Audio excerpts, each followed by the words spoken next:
सी बच्चों, we have already seen this three kind of forces. Normal reaction तब लगता है जब ये दो एक दूसरे को प्रेस कर रहे हो, करेक्ट.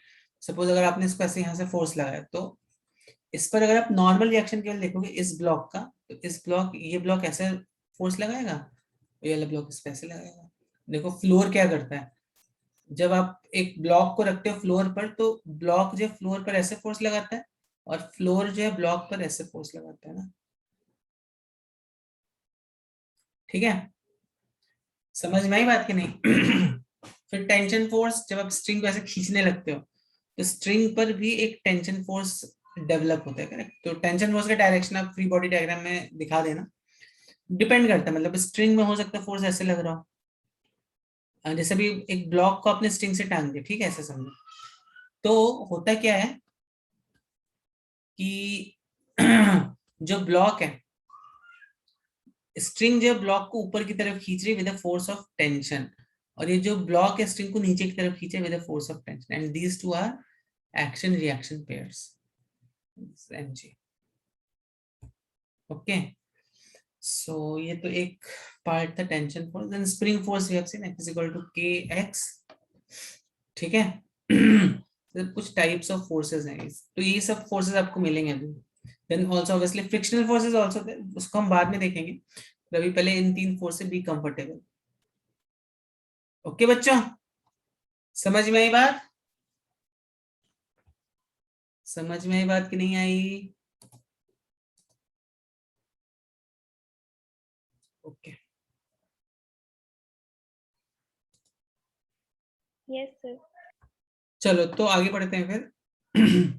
फिर मैंने आपको बताया था, अगर आप एक कोई inclined plane, I think we were doing inclined plane and then we ended it here, ended it there. तो इंक्लाइंड प्लेन में आप कैसे सॉल्व करते हो क्वेश्चंस को? इंक्लाइंड प्लेन पे मान लो कोई ब्लॉक रखा है, तो मैंने आपको क्या बताया था, एक्स एक्सिस ऐसे ले लो, वाई एक्सिस ऐसे ले लो. यहाँ पे कौन कौन से फोर्सेस लग रहे होंगे? ऑब्वियसली एमजी ऐसे लग रहा होगा ना, नॉर्मल रिएक्शन तो परपेंडिकुलर लगता है. तो वाई एक्सिस जो है वो नॉर्मल रिएक्शन के अलॉन्ग हो जाएगा, और इसको ये लाइन जो रहेगी दिस विल बी करेक्ट. तो ऐसे वो अच्छा से दिखाते नॉर्मल रिएक्शन. ठीक है, सो ये थीटा हो गया, this is also theta. So this is basically mg cos theta, and this is mg sin theta. ठीक है, mg sin theta, mg cos theta, like that. और यहाँ पर बच्चों mg this is x axis y axis सब दिखा सकते हो. और हो सकता है यहाँ पे फ्रिक्शनल फोर्स लग रहा हो पीछे की तरफ, तो ये सिस्टम रेस्ट पे रहेगा ना. तो आप इक्वेशंस कैसे बनाते हो? अब सपोज अगर मैं बोलूं summation of all forces along x is zero, मतलब इस एक्स एक्सिस के अबाउट नेट फोर्स जीरो है, तब क्या बोलोगे? mg sin थीटा, mg sin थीटा ये positive minus f should be equal to zero. या आप इसको ऐसे भी लिख सकते हो, mg sin theta is equal to F frictional force. This force should be equal to this force, correct? ठीक है ना? ओके. अगर फोर्सेस ऑपोजिट है तो हम उनको उनको सब्ट्रैक्ट करते हैं, करेक्ट. सिमिलरली देखो यहाँ पर मैं ये भी बोल सकता हूँ summation of all forces along y this is equal to zero. यहाँ पे mg cos theta this should be equal to n.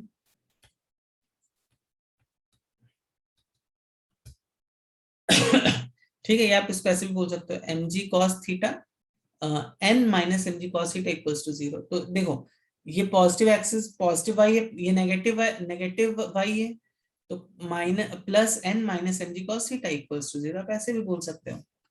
ठीक है, चलिए. तो इस पर इससे ही रिलेटेड आज हम कुछ एक दो क्वेश्चन देखते हैं, फिर आज हम लोग लिफ्ट वाले केसेस देखेंगे, स्यूडो फोर्सेस के. ठीक है. चलिए तो लेट्स बिगिन. एक इंक्लाइंड प्लेन का आपको एग्जांपल देता हूँ, चलो आपको समझ में भी आएगा कैसे करना क्वेश्चन सॉल्व. तो सपोज मान लो यहाँ पे एक पुली है, ठीक है, यहाँ पर एक ब्लॉक है, ठीक है, this is a string. Okay, so let's say this is going in this direction, This block is moving in this direction and this block is moving in this direction downwards. तो अब देखो बताओ जरा मुझे इस वाले ब्लॉक ऑफ मास m इस कौन कौन से फोर्सेस लग रहे होंगे? अगर मान लो 30 ले लेते हैं इसको, चलो ठीक है, इसको हम लोग ले लेते हैं 2 kg, इसको ले लेते हैं 1 kg, ठीक है। तो देखो इस वाले ब्लॉक में कौन कौन से फोर्सेस लग रहे होंगे? ये 30 है ना, तो 30 ले लो। तो देखो अभी मैंने आपको बताया कि एक mg का फोर्स लग रहा है ऐसा, नॉर्मल रिएक्शन कैसा लगेगा? इसको परपेंडिकुलर लगेगा ना, ठीक है। ओके देन ये जो एंगल है, दिस एंगल इज 30 डिग्रीज, ठीक है। ये 30 है तो ये भी 30 होगा, ओके। तो ये मेरा y एक्सिस, इसको मैंने बोला y एक्सिस की तरह ट्रीट करो इसको आप। x एक्सिस, अगर ये तुम्हारा y एक्सिस हो गया, x एक्सिस तो भाई इसको परपेंडिकुलर ही होगा ना। तो अब देखो यहाँ पर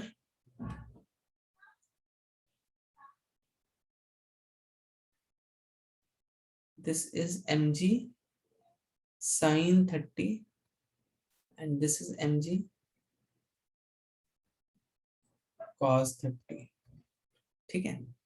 और यहाँ पे टेंशन देखो, टेंशन यहाँ पर, दिस विल बी टेंशन। अब देखो बच्चों मैंने आपको बताया एक्सीलरेशन का डायरेक्शन आपको डिसाइड करना। आप चाहो तो एक्सीलरेशन ऐसा भी ले सकते हो, that is not wrong, but अगर ऐसा लिया तो इसको ऐसा कर दो, कोई भी एक डायरेक्शन मान के चलो आप एक्सीलरेशन का। यहाँ पर मैं मान रहा हूँ कि एक्सीलरेशन ऐसे लग रहा, यार चलो मैं मान लेता हूँ यहाँ पे एक्सीलरेशन ऐसे लग रहा है, करेक्ट। तो अगर मान लो एक्सीलरेशन आपने ऐसे मान ली बट ऐसे लग रहा था तो क्या होगा? तो आपका आंसर निगेटिव आ जाएगा, ठीक है। इसमें कुछ इतना घबराने की बात नहीं है। तो चलिए इसकी इक्वेशन बनाते हैं, करेक्ट। तो summation of all forces along x they must be equal to mass into x. Sum of net forces क्या होता है? एमए होता है कि नहीं होता है, ठीक है। सो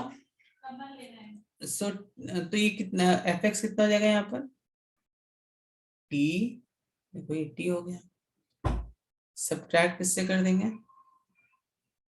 mg sin 30 से सब्ट्रैक्ट कर दो, करेक्ट। जैसे फॉर एग्जांपल अभी देखो हमने ये वाला केस देखा था ना, अगर मान लो पे 10 न्यूटन का फोर्स लग रहा है, यहाँ पे 4 न्यूटन का फोर्स लग रहा है, इसका मास m है, ठीक है। तो यहाँ पे नेट फोर्स कितना होगा? नेट फोर्स होगा 10 - 4 which is 6 न्यूटन।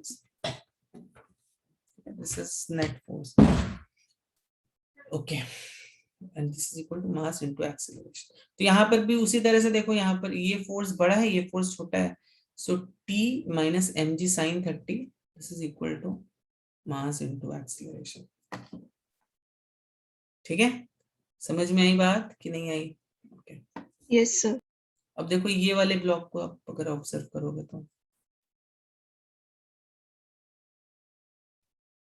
mg, ये हो गई t, ठीक है। सो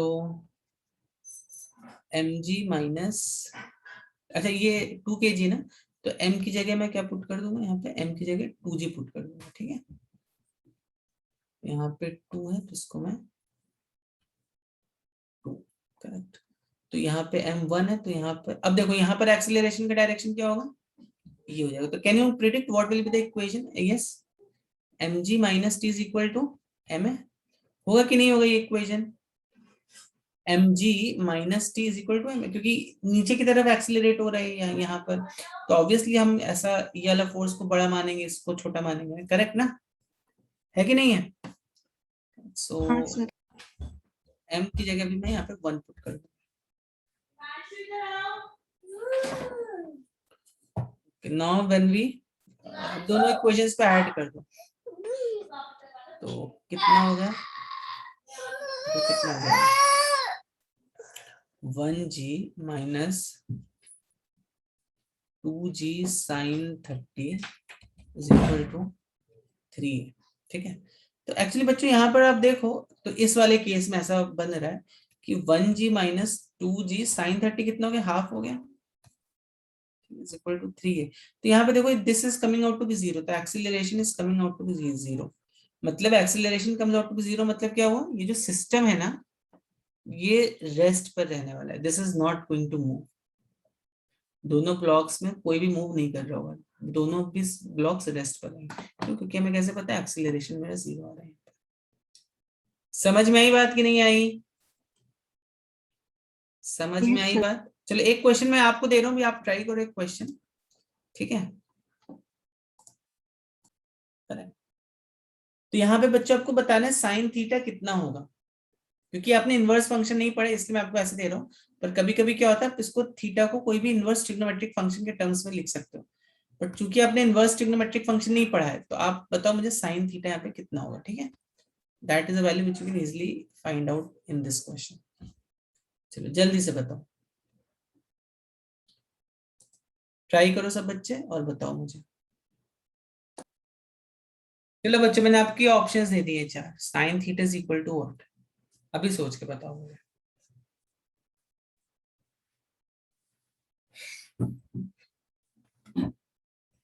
तब तक बच्चों आपको इस टाइप के क्वेश्चन करने नहीं आएंगे, मैकेनिक्स अच्छी नहीं होगी आपकी। एकदम बेसिक बेसिक वाले भी क्वेश्चंस करवा रहा हूँ आपको।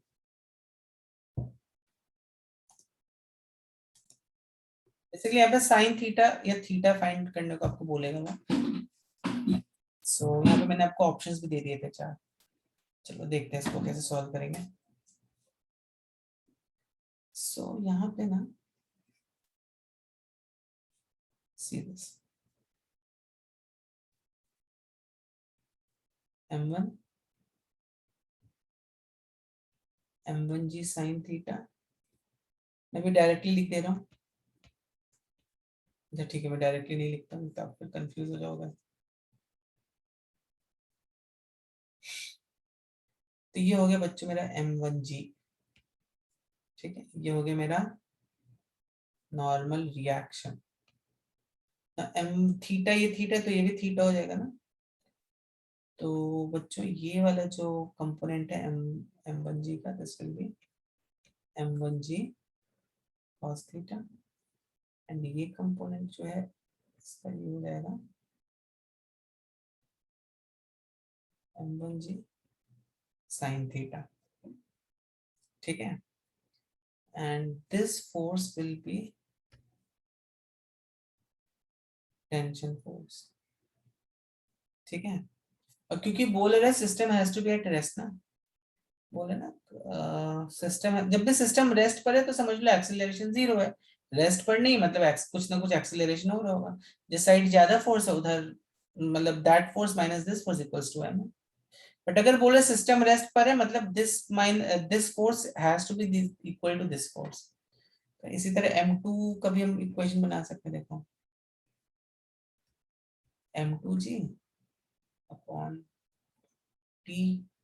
तो यहाँ पर देखो हम क्या बोलेंगे, because this is my x axis, this is my y axis, so summation, अब y के लॉन्ग भी लिख सकते हैं बट उसका जरूरत नहीं y के लॉन्ग लिखने का।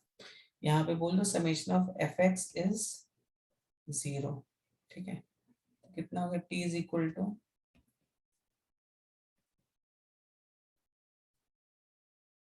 पहली इक्वेशन, यहाँ पे देखो क्या बोलोगे आप, summation of fy is actually equal to 0, तो क्या बोलोगे यहाँ पे, t is equal to m2g, दूसरी इक्वेशन हो गई मेरी, ठीक है? समझ रहे हो बात की नहीं? तो एक काम कर दो, t को बस अभी देखो यहाँ पर अगर आप t को m2g यहाँ पे पुट कर दोगे तो कितना सिंपल क्वेश्चन था ये, m2g equals to m1g sine theta, correct? तो सो जो साइन थीटा है यहाँ पे कितना आ जाएगा, m2 बाई m1 आ जाएगा। So m2 by m1 will be our answer. समझ में आई बात कि नहीं आई बच्चों? समझ में आई बात कि नहीं? Yes sir. Take your time, read this question very carefully और इसको सॉल्व करने का कोशिश करो, ठीक है? इसमें भी 2-3 मिनट देता हूँ आपको, इस क्वेश्चन में भी ट्राई योरसेल्फ। चलो बच्चों इसका सोल्यूशन देखते हैं। लेट तो ऑब्वियसली m2 बड़ा मास है, तो इसमें this will accelerate like this, और m1 ऊपर की तरफ एक्सीलरेट हो जाएगा। ठीक है, सो m1g is this and this is tension, and इसमें एक्सीलरेशन का डायरेक्शन क्या है, दिस इज एक्सीलरेशन। यहाँ पर क्या होगा, m2g is this and this is tension, यहाँ पर एक्सीलरेशन इज दिस। तो पहली वाली फिगर से देखो हमें क्या पता चल रहा है, पहली वाली फिगर से हमें पता चल रहा है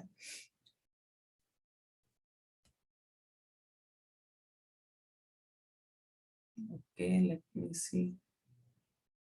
ठीक है देखता हूँ, गलत आ रहा है रुद्राक्ष मुझे ऐसा लग रहा है। अच्छा नहीं, एक सेकेंड, सारे पार्ट बताओ मुझे।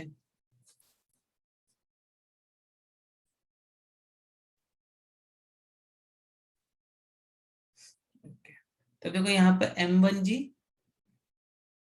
अब देखो जब आप इसका इक्वेशन बनाओगे तो ऑब्वियसली आपको दिख रहा है कि टेंशन की तरफ, ये ऊपर की तरफ जा रहा है, ऊपर की तरफ जा रहा है, मतलब क्या हुआ, tension force is greater, tension force जो है वो ग्रेटर होगा ना, tension force will be greater. तो हम यहाँ पे इसका इक्वेशन क्या लिखेंगे, T minus m1g equals to m1 a। इसी तरह जब आप इसका इक्वेशन बनाओगे तो देखो ये जो ब्लॉक के नीचे की तरफ जा रहा है, तो यहाँ पर आप क्या बोलोगे, m2g minus t is equal to m2 है ना, तो नीचे वाला फोर्स बड़ा होगा ना, जिधर एक्सीलरेशन उधर का फोर्स बड़ा, तो m2g minus t is equal to m2 है। दोनों साइड को ऐड कर तो टी टी कैंसिल्स, क्या हो गया,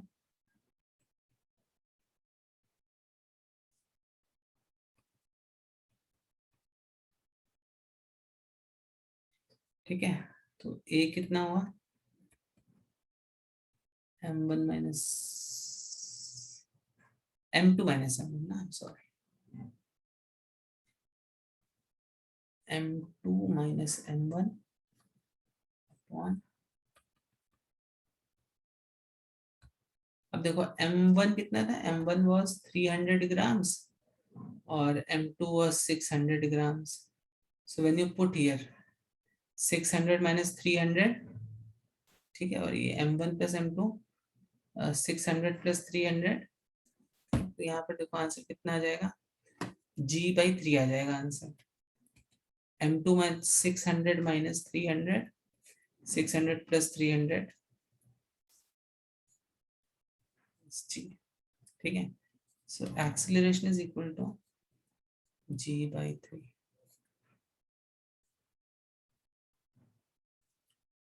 समझी बात, acceleration is going to be g/3।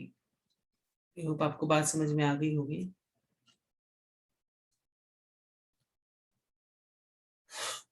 Okay,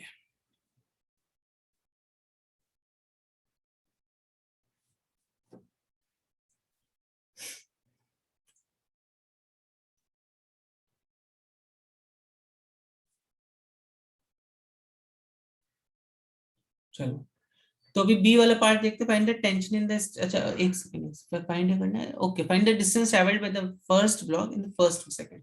तो डिस्टेंस ट्रैवल्ड कितना होगा, distance travelled will be starting from the rest, let's say x is equal to ut plus half at square, correct, so ये वाला टर्म तो zero हो गया, this is 4, so this is 2g/3, so 2g/3 कितना होगा, 2 into 9.8, so 6.5, चलो that means रुद्राक्ष का सही है, अप्रोक्सीमेटली सही, अगर आपने 10 ले लिया तो शायद 6.6, यस ठीक है, no problem, I know that, ठीक है, तो बट तो ए पार्ट इज दिस। अब इसी तरह अगर आप यहाँ पे g/3 पुट कर दोगे तो यहाँ पे टेंशन की वैल्यू भी आ जाएगी, आ जाएगी टेंशन की वैल्यू, टेंशन देखो यहाँ पे क्या होगा, सी दिस टेंशन जो है, tension will put in this equation ना, will put in this equation,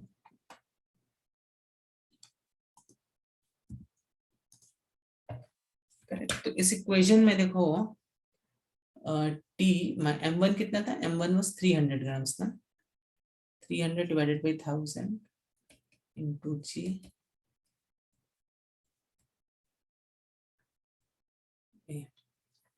correct. So t is equal to,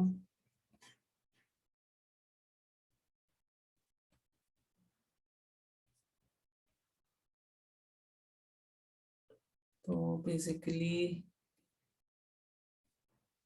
sorry, this zero is always there. So a कितना था अपना, a was g by 3 ना, देखो a कितना था, a g by 3 आ रहा है, करेक्ट। तो यहाँ पे अगर मैं a को g by 3 पुट कर दूं, 3/10 into g by 3 plus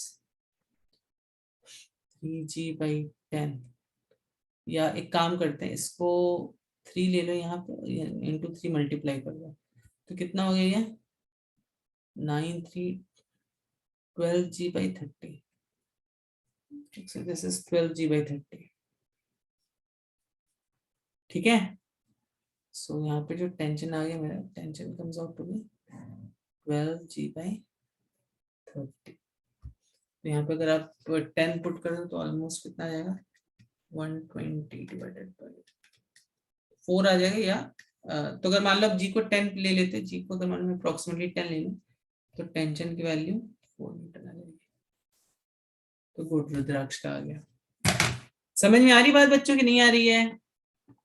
okay, इस तरह सी वाला पार्ट देखो क्या है, find the force exerted by the clamp on the पुली। अब ये जो क्लैंप है इस पे कितना फोर्स एक्सर्ट हो रहा हो, तो टेंशन की वैल्यू आ गई 4 न्यूटन। देखो ये तो बहुत ही सिंपल क्वेश्चन है, पुली आपकी ऐसे लगी होगी, ये क्लैंप है ना, this is the pulley thing,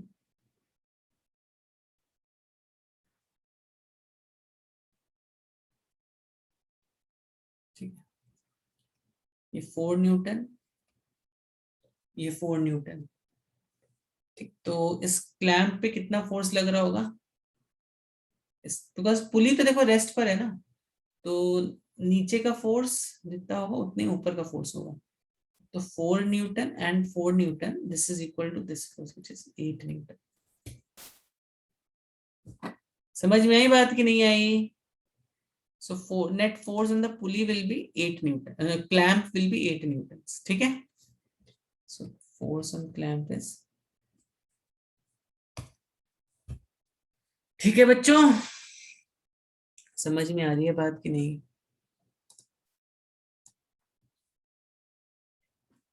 चलिए बच्चों, next question please try this. अब यहाँ पर आपको एंगल नहीं दिया है, बट आप अगर इसको केयरफुली देखोगे ना, तो देखो 3 4 5, ये अब क्या दिख रहा है, कुछ समझ में आ रहा है? 3 4 5 क्या है? Pythagorean triplet. या पाइथागोरियन ट्रिपलेट है। तो अब यहाँ पर अगर आपको एंगल नहीं भी दिया है, और सपोज आपको एंगल भी नहीं मालूम है, मालूम, मैं बोलता हूँ आपको, ठीक है, तो यहाँ पर देखो ये जो एंगल है दिस इज अल्फा, एंड ये जो एंगल है let's say this is beta, ठीक। तो साइन अल्फा आप निकाल सकते हो, sine alpha is 4/5, cos alpha is 3/5, like that. तो अल्फा बीटा की वैल्यू आप ऐसे निकाल सकते हो, ठीक है। तो जल्दी से अभी इस वाले क्वेश्चन को सॉल्व करो। यहाँ पर आप एक काम करो, एक्सीलरेशन का डायरेक्शन या तो ऐसे मान लो, ऐसे मान लो, या अगर आपको ऐसे मानना है तो ऐसे भी मान सकते हो। तो एक कोई डायरेक्शन लेके चलो आप यहाँ पे, और एंड ट्राई सॉल्विंग दिस, ठीक है। चलो जल्दी से सॉल्व करो, यहाँ पे मैं लिख देता हूँ, ये अल्फा ले लो, ये बीटा ले लो, ठीक है।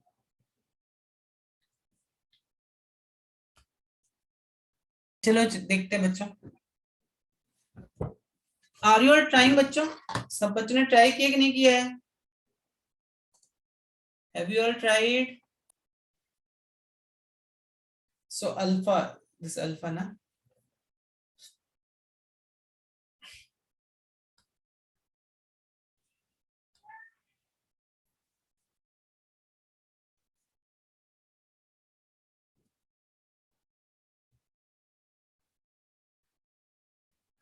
ठीक है। तो अगेन देखो सिंपल तो है बच्चों, mg का फोर्स ही लग गया, नॉर्मल रिएक्शन ऐसे लग गया यहाँ पर, ठीक है। सो ये अल्फा हो गया यहाँ पे, mg cos alpha. This is going to be, this is what this is, mg sin alpha. ठीक, and this is टेंशन. ठीक, तो अब सपोज मान लो इस यहाँ पे एक्सीलरेशन, ये इसका एक्सीलरेशन ऐसा है, this acceleration is like this. So summation of all the forces along x, ये मास इनटू एक्सीलरेशन होंगे कि नहीं होंगे. ठीक है, तो अगर मान लो मैंने इसका एक्सीलरेशन ऐसे पकड़ा, so don't you think it will be t minus mg sin alpha, t minus mg sin alpha equals to mass into acceleration. मास देखो दोनों का सेम है. ठीक है, इसी तरह जब मैं इसको बनाऊंगा, इस वाले पार्ट को,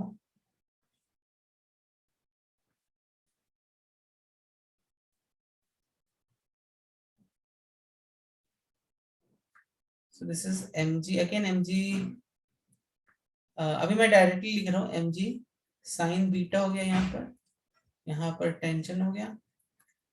ठीक है, ये हो गया तुम्हारा mg cos alpha cos beta, ये नॉर्मल. ठीक है, तो वैसे ही आ रहे कि नहीं आ रहे. देखो n इधर mg sin बीटा, t इधर, this is beta let's say. ठीक है, तो यहाँ पर इक्वेशन क्या बन जाएगी, यहाँ पर इक्वेशन बन जाएगी,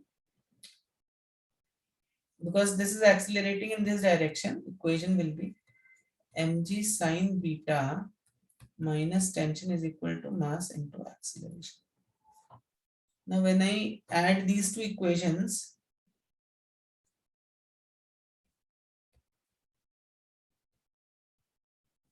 ठीक है, I can cancel this, I can cancel this. क्या हो गया, mg sin beta minus sin alpha equals to 2ma. ma cancel हो गया. ठीक है, तो यहाँ पर देखो, एनीवेज मास तो कैंसिल आउट होगा. देखो साइन बीटा कितना होगा, साइन बीटा विल बी 3/5 ना, ऑपोजिट अपॉन हाइपोटेनस होता है ना, तो साइन बीटा को लिख लेते हैं 3/5. साइन अल्फा कितना होगा, 4/5. This is equal to 2 into a. तो a is basically how much, g/5 अगर मैंने कॉमन ले तो g/10, और यहाँ पे देखो कितना है, एक्चुअली दिस इज g/5, ऐसे लिख लेते हैं g/5 into -1, sorry g/2 into -1/5. सो ये कितना, -g/10. ठीक है बच्चों, तो ये कितना हो गया, ये हो गया -1. तो देखो माइनस साइन आ रहा है, मतलब क्या हो, एक्सीलरेशन का एक्चुअली डायरेक्शन क्या है, ये नहीं है एक्सीलरेशन का एक्चुअल डायरेक्शन ये है. ठीक है बच्चों कि नहीं. चलो अभी हम लोग एक नया कंसेप्ट देखते हैं, अभी हम लोग. ठीक है, फिर हम लोग आपकी कुछ शीट के कुछ क्वेश्चंस करेंगे. देखो दिस इज बेसिकली अबाउट, अगर inertial and non inertial frames, let's try to see what are inertial frames and what are non inertial frames.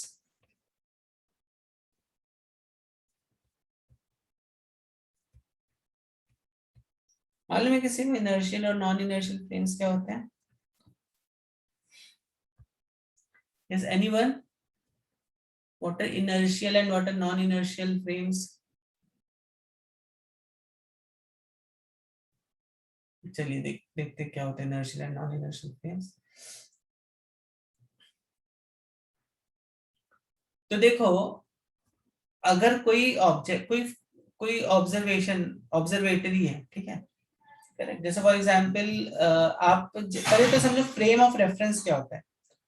वैसे फ्रेम्स मतलब क्या हो, फ्रेम्स ऑफ रेफरेंस. फ्रेम्स का अर्थ होता है फ्रेम ऑफ रेफरेंस.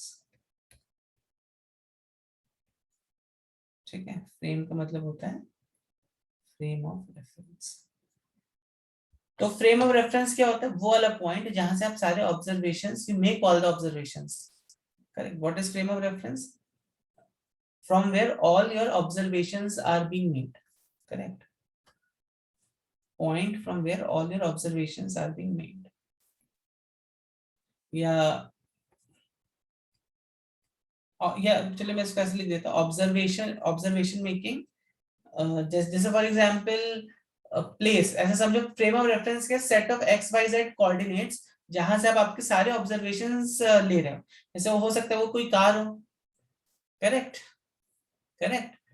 तो कोई कार के अंदर से आप ऑब्जर्वेशंस ले सकते हो सकता है ग्राउंड पे खड़े होकर ऑब्जर्वेशन ले रहे हो सकता है आप सैटेलाइट पे बैठ के देख रहे हो अर्थ के ऊपर क्या क्या क्या एक्टिविटी हो रही है एंड ऑल। तो बेसिकली फ्रेम्स क्या होते हैं? वो वाले पॉइंट्स होते हैं आपके वो वाले पॉइंट्स होते हैं विच जहां से आप ऑब्जर्वेशंस लेते हो। Correct. So point from where observation is being made. समझ में आया ना? Point from where observation is being made.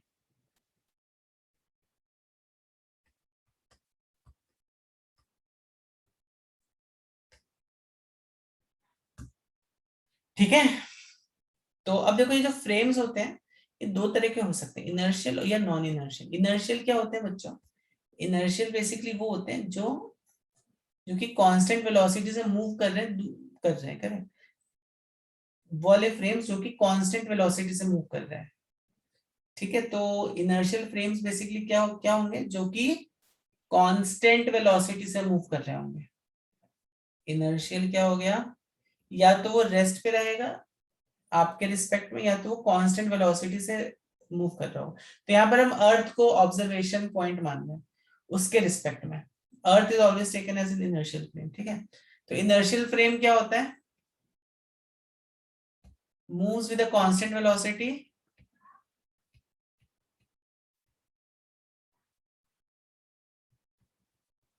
और इज एट रेस्ट। ठीक है, समझ में आई बात? इनर्शियल फ्रेम क्या है? वो वाला पॉइंट जहां से आप ऑब्जर्वेशंस मेक कर रहे हो।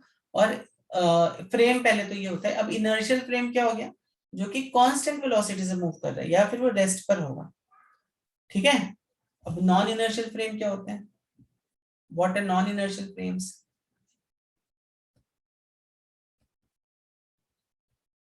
तो नॉन इनर्शियल फ्रेम्स में बच्चों कोई ना कोई फोर्स लग रहा होगा। They won't be moving with constant velocity.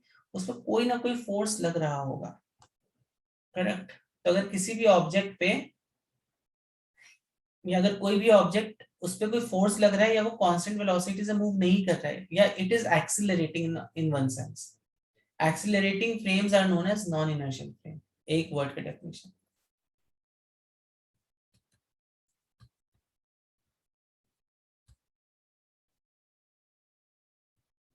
ठीक है, नॉन इनर्शियल फ्रेम्स। अब एक्सिलरेशन का मतलब ये भी हो गया कोई चीज डायरेक्शन चेंज करो, वो भी नॉन इनर्शियल फ्रेम है। तो वैसे तो आप देखो कि इनर्शियल फ्रेम और नॉन इनर्शियल फ्रेम, तो इनर्शियल फ्रेम तो ऐसा कभी भी एग्जिस्ट करेगा ही नहीं। आप अर्थ को देख लो, इज अर्थ एन इनर्शियल और नॉन इनर्शियल फ्रेम? आप बताओ। Let's talk from universe point of view. Universe के पॉइंट ऑफ व्यू से बात करते हैं। क्या अर्थ एक नॉन इनर्शियल फ्रेम है? यस बच्चों, जल्दी से बताओ। नहीं है। क्यों नहीं है? क्योंकि अर्थ सन के चक्कर काट रही है। क्या मून नॉन इनर्शियल फ्रेम है? इनर्शियल फ्रेम है? नहीं, क्योंकि मून जो है वो अर्थ के चक्कर काट रहा है। ठीक है। करेक्ट। लेकिन फिर भी हम अर्थ को अज्यूम करते हैं टू, मतलब यहाँ पर अर्थ को हम अज्यूम करेंगे कि अर्थ एक इनर्शियल फ्रेम है। उसका रीजन देखो, मैं आपको बताऊंगा अभी, बाद में बताऊंगा। पहले हम थोड़ा देखते हैं नॉन इनर्शियल फ्रेम में, नॉन इनर्शियल फ्रेम में कैसे इक्वेशन बनेगा। तो आपको इनर्शियल फ्रेम समझा और नॉन इनर्शियल फ्रेम समझा। ठीक है। तो हमेशा याद रखो Newton's laws are valid only in inertial frame. अभी बहुत ही थोड़े कॉन्ट्रडिक्टरी स्टेटमेंट्स आपको लग रहे होंगे। अगर आपको समझ में आ रहा है तो ये आपके थोड़े कॉन्ट्रडिक्टरी स्टेटमेंट्स लग रहे होंगे। Newton's laws are always valid in inertial frames only. बच्चों देखो इतनी बात सबको समझ में आई है क्या?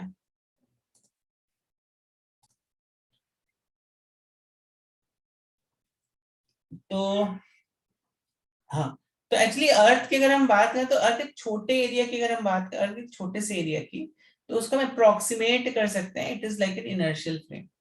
अदरवाइज आप देखो तो इनर्शियल फ्रेम एक्चुअली में एग्जिस्ट ही नहीं करता है।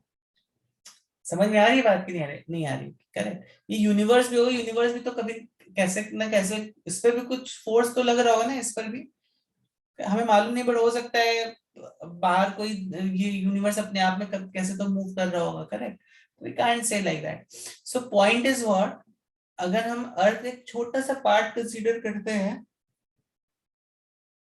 सो that can be considered as an inertial frame. Correct, universe के बाहर आप अगर जा रहे हो और अर्थ को देख रहे हो, तो आप देख रहे हो अर्थ जो सन के चारों चक्कर काट, उसमें कुछ ना कुछ फोर्स लग रहा है। तो एज सच कोई भी फ्रेम इनर्शियल फ्रेम नहीं होता है। जितने भी फ्रेम्स हैं हमारे, they all are non inertial frames. Correct, मैंने जैसे आपको बताया अर्थ को हम अप्रोक्सीमेट करते हैं छोटे से एरिया के लिए to be an inertial frame. तो चलो अब हम देखते हैं इनर्शियल और नॉन इनर्शियल में क्या खिचड़ी पक रही है। चलिए बच्चों, सो ये हो गया मेरा एक इनर्शियल फ्रेम। तो इसको मैं इनर्शियल फ्रेम को जस्ट IF लिख देता हूँ, ठीक है। और ये है मेरा non inertial frame, non inertial NIF, if and if. ठीक, तो ऑब्वियसली ये कहीं ना कहीं एक्सेलरेट कर रहा होगा, तो मान लेते हैं नीचे की तरफ एक्सेलरेट कर रहा है। ठीक है, और यहाँ पर एक पर्सन खड़ा है। ठीक, तो अब देखो इस वाले ये जो पर्सन इस लिफ्ट के अंदर ऐसे खड़ा हुआ है, and this lift is going down with some acceleration A। तो इस पे कौन कौन से फोर्सेस लग रहे होंगे? ऑब्वियसली mg का फोर्स लग रहा होगा, और एक नॉर्मल रिएक्शन लग रहा होगा ना। ठीक है, mg का फोर्स लग रहा होगा और एक नॉर्मल रिएक्शन लग रहा होगा। Now my point here is, जब यहां पर भी मान लो कोई पर्सन खड़ा हुआ है और ये इसको देख रहा होगा, तब इसका ऑब्जर्वेशन पॉइंट, ये ऑब्जर्वर है, ठीक है। तो जब ये पर्सन ओ खड़ा होकर इसको देख रहा हो तो क्या बोलेगा? अच्छा ये नीचे आ रहा है, तो ये बोलेगा कि sum of all the forces along this man is actually equal to mass into acceleration. ये वाला पर्सन तो यही बोलेगा इसको देख के, बोलेगा कि नहीं बोलेगा? कि सम ऑफ, भाई तुम्हारे ऊपर जितने भी बाई एक्सिस के अबाउट फोर्सेस लग रहे हैं वो किसके बराबर होंगे? मास इनटू एक्सीलरेशन के बराबर होंगे। क्योंकि ये इसको तो इसका एक एक्सीलरेशन दिखाई दे रहा है ना। जब ये केवल इस पर्सन को भी अगर मान लो केवल देख रहा होगा, तो क्या बोलेगा? इस पर एक एक्सीलरेशन लग रहा है, दैट एक्सीलरेशन इज A। ये देखो नीचे की तरफ। तो जब ये इसकी फोर्स की इक्वेशन बनाएगा तो बोलेगा mg minus m, this is equal to mass into acceleration. ठीक है, ये इक्वेशन ऐसे बनाएगा। तो इसके लिए जो नॉर्मल रिएक्शन होगा इस पर्सन के लिए, mg माइनस mn। ठीक है, इसके लिए नॉर्मल रिएक्शन कितना हो जाएगा? mg minus ma। ठीक है ना, समझ में आ रही है बात कि नहीं आ रही है? ओके, या आप ऐसे समझ लो n is equal to m times g minus. समझ में आई बात कि नहीं आई? ओके, ठीक है। और एक्चुअली स्पीकिंग, जैसे मैंने बोला Newton's laws are valid only in inertial frame, तो हम इक्वेशन एक्चुअली में इनर्शियल फ्रेम में ही बना सकते हैं। ठीक है, लेकिन चलो इसने सोचा कि अच्छा ऐसा अगर हो रहा है तो अगर मैं इसके पास बैठ जाऊं, लिफ्ट में बैठ जाऊं, तब क्या होगा? ठीक है, अभी सपोज अब ये जो ऑब्जर्वर है कहाँ पे आ गया? ये लिफ्ट के अंदर आ गया। तो ये वो पर्सन था जिसका ये इक्वेशन बना रहा था, और ये है ऑब्जर्वर। ठीक है, अभी जो लिफ्ट है ना, लिफ्ट ए एक्सेलरेशन नीचे जा रही है। तो अब जब ये पर्सन यहाँ पर नॉन इनर्शियल फ्रेम में आ गया ना बच्चों, तो एक चीज आप ध्यान रखो, ऑब्वियसली ये बोलेगा इसमें mg का फोर्स लग रहा है, इसमें एक नॉर्मल रिएक्शन का फोर्स लग रहा है, लेकिन ये देखेगा कि भाई लिफ्ट के अंदर this man is also experiencing upward force. इसको मैं ब्लू से बनाता हूँ, ठीक है।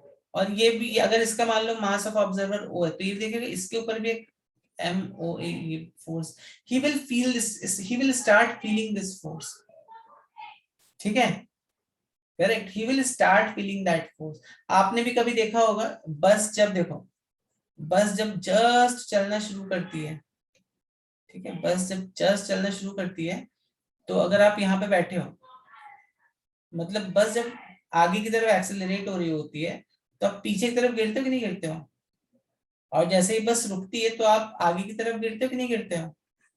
ऑब्जर्व किया कभी इस चीज को कि नहीं। जैसे ही बस रुकती है, मतलब जैसे ब्रेक दबाता है ड्राइवर आपका, तो एक्सेलरेशन पीछे की तरफ हो गया, तो आप पे फोर्स आगे की तरफ लग रहा है। कभी ऑब्जर्व किया क्या इस चीज को, कभी एवर ऑब्जर्व दिस और नो बच्चों। या कोई चीज सर्कुलर मोशन में अगर जाती है, सर्कुलर मोशन तो मैं पढ़ चुके हो, सर्कुलर मोशन में फोर्स का डायरेक्शन हमेशा सेंटर की तरफ रहता है ना, करेक्ट। तो अगर कोई कार अगर ऐसे जा रही तो आप देखो, आप अगर कार के अंदर बैठे तो आप हमेशा इस डायरेक्शन में मूव करोगे। अभी ऑब्जर्व किया है क्या बच्चों ये सब चीजें आपने, करेक्ट। तो बेसिकली क्या हो रहा है, जिस डायरेक्शन में हमारा ये ऑब्जेक्ट एक्सीलरेट कर रहा है, अगर हम उस ऑब्जेक्ट के अंदर बैठे तो हम उसके ऑपोजिट डायरेक्शन में एक्सीलरेट होंगे, as seen from that frame also can say, ठीक है, ठीक है कि नहीं है।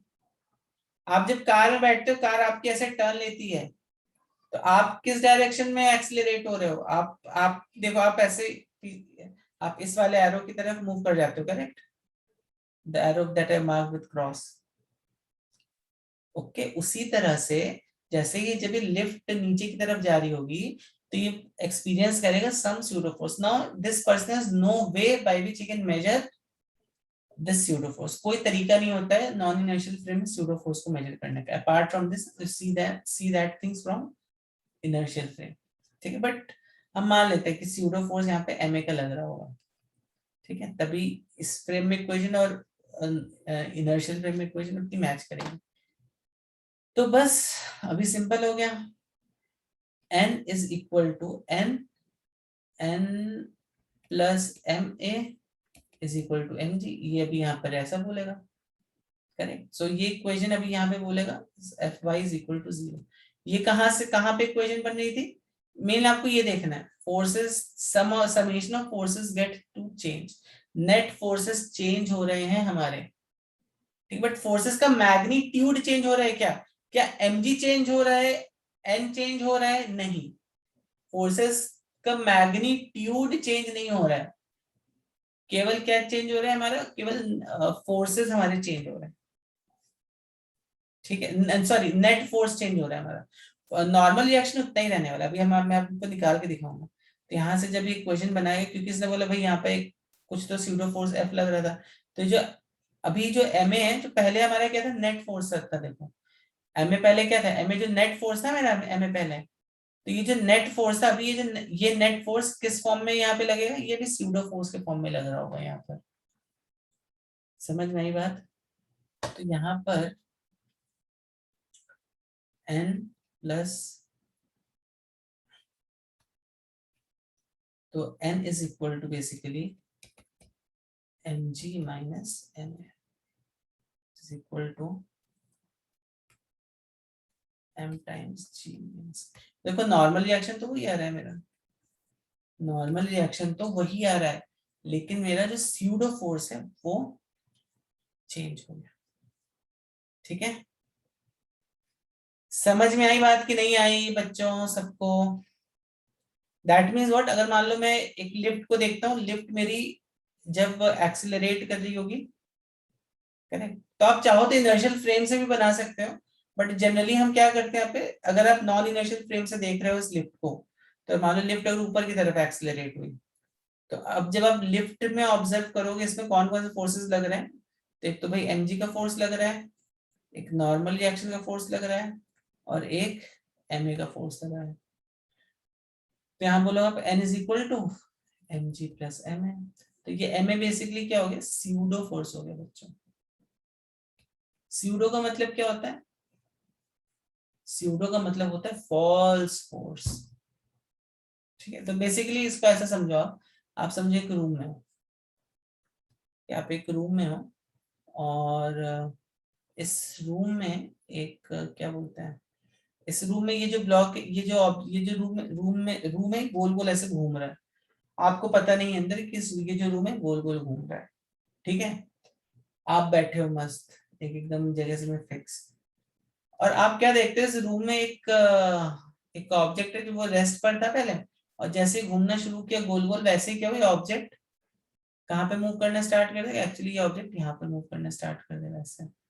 तो आप देखो, कह रहे मैंने तो ये पढ़ा है न्यूटन लॉस में, क्या पढ़ा है कि कोई ऑब्जेक्ट अगर रेस्ट पर है तो रेस्ट पर ही रहना चाहिए, it should not move. But ये अचानक से कैसे मूव करने लग गया, कोई भूत प्रेत आ गया क्या कमरे में? नहीं, यहाँ पर क्या हो रहा है, यहाँ पे स्यूडो फोर्स लग रहा है।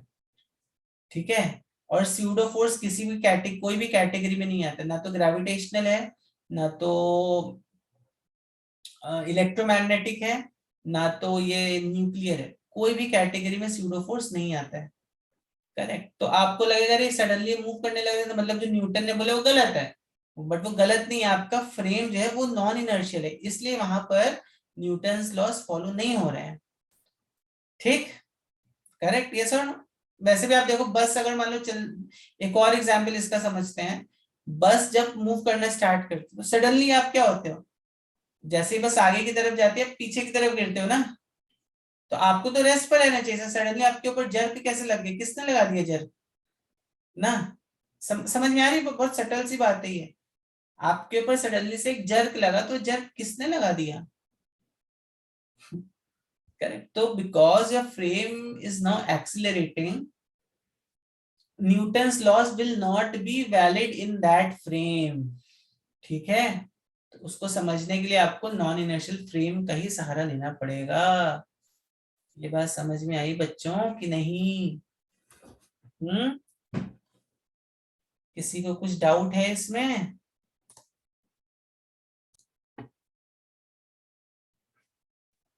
जल्दी से क्वेश्चन सॉल्व करो और बताओ।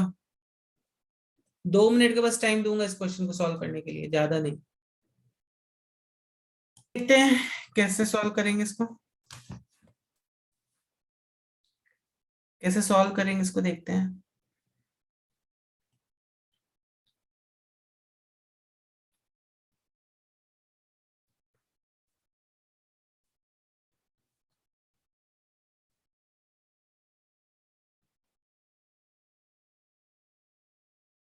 ये बी है और ठीक है, तो देखो पहले तो हम ए वाले, चलो इसको एक्चुअली एलिवेटर बनाने की जरूरत नहीं है यहाँ पे। देखो ये ए वाला ब्लॉक है, ठीक है, ब्लॉक ए। तो ब्लॉक ए पे कौन कौन से फोर्स लग रहे होंगे, सिंपल, एक तो mg का फोर्स लग रहा होगा, एक नॉर्मल लग रहा होगा, लेकिन ये लिफ्ट जो है ये भी तो मूव कर रही है एक्सीलरेशन से 2 मीटर पर सेकेंड स्क्वायर के, तो यहाँ पर एक स्यूडो फोर्स लगेगा ma का। ठीक है, there will be pseudo force ma का ऊपर की तरफ। इसी तरह जब हम बी वाले ब्लॉक को देखेंगे तो हमें फाइंड करना what force is exerted by block A on the block B, A B वाले ब्लॉक पे कितना फोर्स एक्सर्ट कर रही है, करेक्ट। तो ऑब्वियसली यहाँ पर अगर हम केवल इस सरफेस पे देखें कौन कौन से फोर्सेस लग रहे हैं, तो देखो ये क्योंकि इसको नॉर्मल रिएक्शन ऊपर की तरफ प्रोवाइड कर रहा था, तो ये वाला जो ब्लॉक ए है ये बी को नॉर्मल रिएक्शन ऐसे ऐसे देगा। ऑब्वियसली इसमें भी mg लगेगा, इसका खुद का नॉर्मल रिएक्शन होगा, that is this thing, but this is the force which we are looking for, correct. This n is the force exerted by a on b, n is force exerted by a on b। ठीक है, तो बस अब I think net forces तो sum of all forces zero रहने वाले हैं यहाँ पर। ठीक है, तो mg minus n minus ma should be equal to 0। It implies what, mg कितना है, g को चलो 10 ले लेते हैं, minus m minus m is again 0.5 into a is 2 is equal to 0. So n यहाँ से जब करोगे तो ये 4 न्यूटन आ जाएगा। ठीक है, तो आई थिंक थोड़ा थोड़ा आपको समझ में आ रहा होगा, 10% 20% अभी। आपको मैं इसके लिए 4 से 5 मिनट देता हूँ, सोचो इस क्वेश्चन, इस पूरे सिनेरियो को। बहुत ही कंसेप्चुअल क्वेश्चंस है बच्चों ये सब, ठीक है। थिंक ऑन दीज क्वेश्चंस और बताओ क्या आंसर आएगा इसका।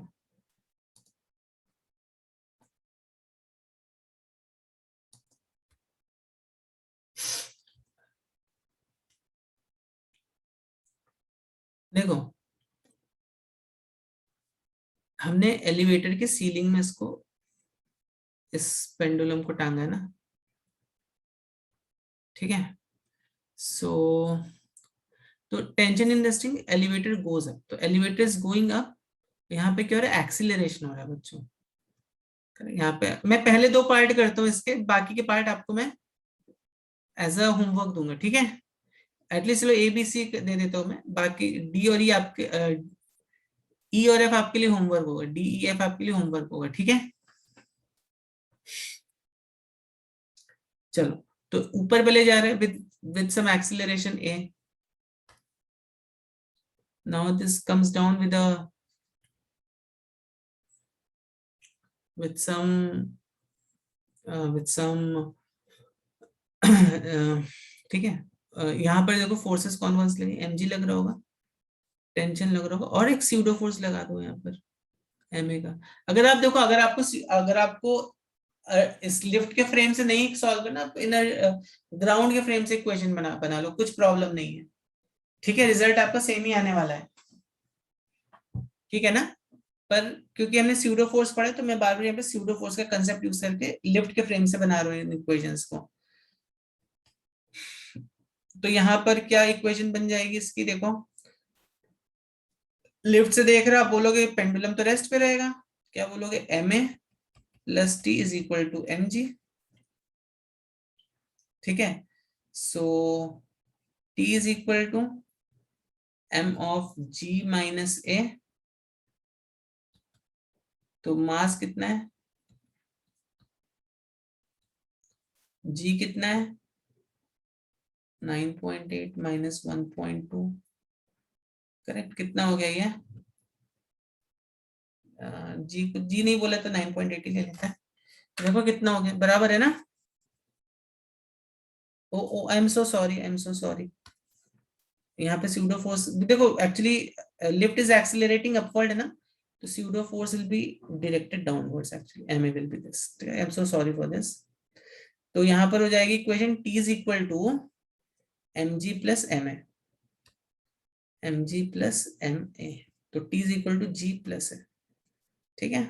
तो कितना हो गया ये, I think 50 into 11 by 1000 is equal to 0.55 Newton's, ठीक, करेक्ट। तो ये पार्ट हो गया। बी पार्ट में क्या हो रहा है, it goes up, but now it is going up with deceleration, समझ में आ रही बात बच्चों, now it is going up but with डिसिलरेशन।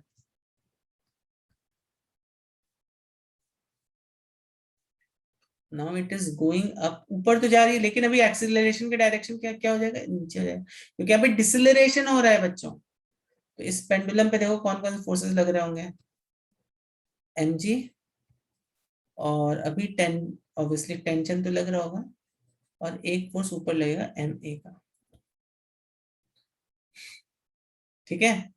तो यहाँ पर देखो क्या हो जाएगा ये, ma plus t is equal to mg, so t is equal to mg minus ma,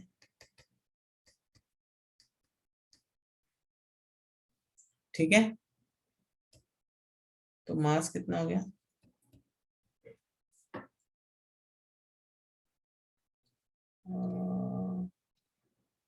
मास हो गया 50 ग्राम्स ना,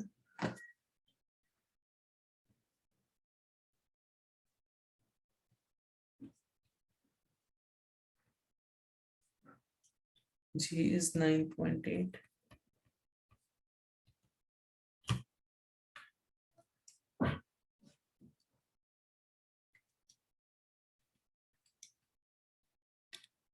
हो गया ऑलमोस्ट 430/1000। ठीक है, समझ में आई बात कि नहीं आई बच्चों? और जब ये लिफ्ट मूव कर रही होगी यूनिफॉर्म वेलोसिटी से तो एक्सेलरेशन तो 0 है। Now this lift is acting like a inertial frame because this is moving with a uniform velocity. ठीक है, तो अभी एक्सेलरेशन 0 हो गया, तो अभी कुछ फर्क नहीं पड़ता। देखो C वाला जो पार्ट है, since this is moving with a uniform velocity, तो यहाँ पर अभी mg जो है वो t के बराबर होगा। ठीक है, तो यहाँ पर हम क्या बोल सकते हैं, t is equal to mg। तो यहाँ पे m की वैल्यू कितनी है 50, g की वैल्यू कितनी है 9.8, so this comes out to be 490, sorry 50/1000, 0.49, 0.49, whatever our answers are। तो ये यूनिफॉर्म वेलोसिटी का है, ये जब डिसेलरेट कर रही है ऊपर तो जा रही है लेकिन डिसेलरेट कर रही है, मतलब acceleration is acting in downward direction. और ये कब कब इन एक्सेलरेशन इज एक्टिंग इन